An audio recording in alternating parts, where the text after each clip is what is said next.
আসসালামু আলাইকুম।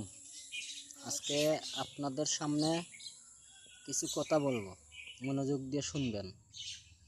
ধরেন, এই আমার মেয়ে একটা আর একটা হলো নাতি।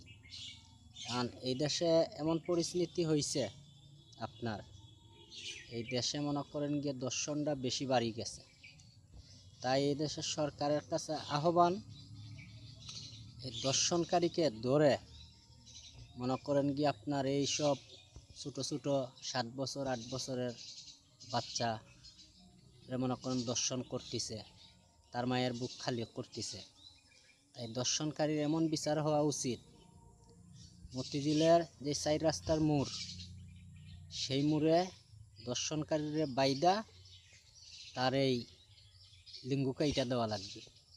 তাহলে লক্ষ লক্ষ মানুষের সামনে, তাহলে এই একজনের দর্শনকারীর বিচার দেইকা আরও ধরেন গিয়ে আপনার হাজার হাজার যত দর্শনকারী আছে, ওর এই শাস্তি দেইকা সব দর্শনকারী ভালো হয়ে যাবে।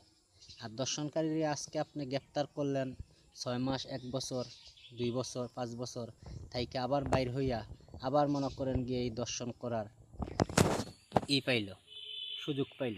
তাই সেই সুযোগটা দেওয়া যাবে না।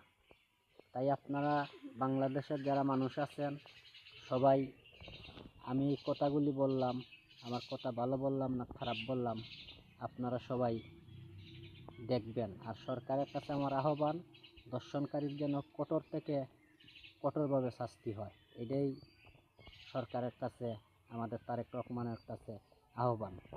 আসসালামু আলাইকুম।